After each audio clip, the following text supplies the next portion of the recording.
Có phải chúng ta đang sống bên trong một mô phỏng máy tính? Thuyết này bắt đầu xuất hiện từ khi nào?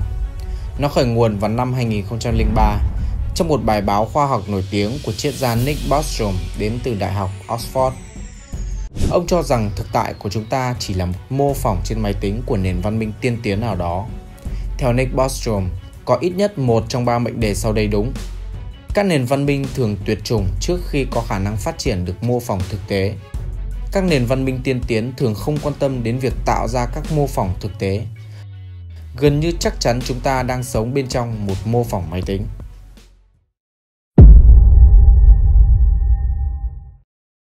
Đại chúng bắt đầu biết đến khái niệm thú vị nhưng vô cùng phức tạp này qua series phim ma trận của Hollywood. Từ sau ma trận, có lác đác một số bộ phim khai thác đề tài nhiều tranh cãi này.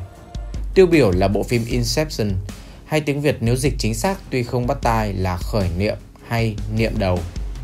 Một niệm đầu tiên gieo vào tiềm thức có thể làm thay đổi toàn bộ cuộc đời con người. Nhưng để tìm vào sâu trong tiềm thức bằng cách thâm nhập qua những giấc mơ thì phải tạo ra những thực tế ảo theo từng tầng không gian tiềm thức, theo cách chân thực nhất để chủ thể không nhận ra tất cả chỉ là ảo. Vào tháng 6 năm 2016, doanh nhân công nghệ Elon Musk khẳng định với tỷ lệ 1 tỷ ăn 1 cho ý tưởng phản bác việc chúng ta đang sống trong thực tế gốc, tức là chúng ta đang sống trong một thực tế ảo. Một số nhà khoa học vật lý, thiên văn học, toán học đã bắt đầu nghiên cứu nghiêm túc nhằm loại trừ đi một trong hai khả năng. Chúng ta đang sống trong thực tế gốc hay thực tế ảo? Theo bài viết trên Scientific American, giáo sư thiên văn học David Kipping của Đại học Columbia cho rằng có đến 50% khả năng con người đang sống trong môi trường ảo. Vấn đề tranh cãi giữa các nhà khoa học hiện nay có thể tóm gọn ở điểm: nếu chúng ta sống trong một thế giới giả lập, thì liệu có tồn tại hay không một máy tính có sức mạnh tính toán tất cả các khả năng, hoàn cảnh được tạo ra bởi tư duy của thực thể sống trong đó? Tức là nó phải tính toán được tất cả các khả năng mà một thực tế ảo này khi tương tác với thực thể ảo khác có khả năng tạo ra, từ đó xây dựng nên hiện thực ảo tương ứng. Như vậy, công việc của các nhà khoa học đa ngành từ vật lý, thiên văn đến toán học là phải chứng minh được có sự tồn tại của một máy tính có nguồn lực vô hạn như vậy.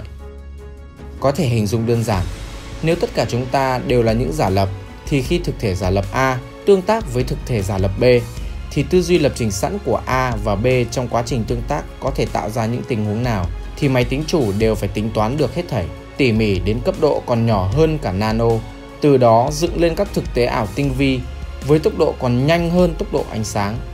Nó tương tự như các trò chơi điện tử hiện nay nhưng ở cấp độ siêu việt hơn gấp tỷ lần. Houman Owadi, một chuyên gia về toán học tại Viện Công nghệ California cho rằng nếu mô phỏng có khả năng tính toán vô hạn thì bạn sẽ không có cách nào để biết mình đang sống trong một thực tế ảo, bởi vì nó có thể tính toán bất cứ điều gì bạn cần đến mức độ hiện thực mà bạn muốn.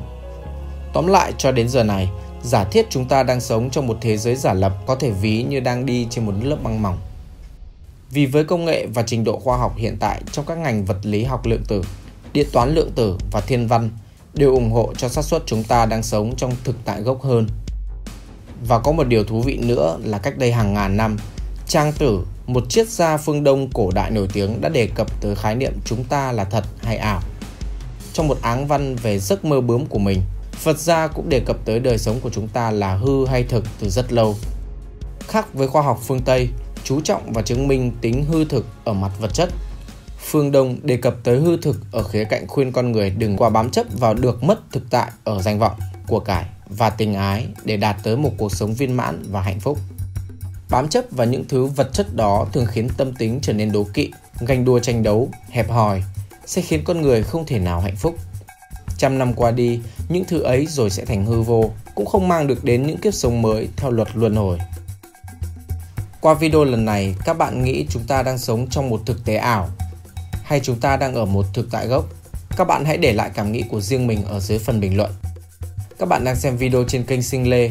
Nếu muốn, các bạn hãy nhấn nút đăng ký để ủng hộ kênh và nhấn nút chuông bên cạnh để được thông báo từ những video mới nhất.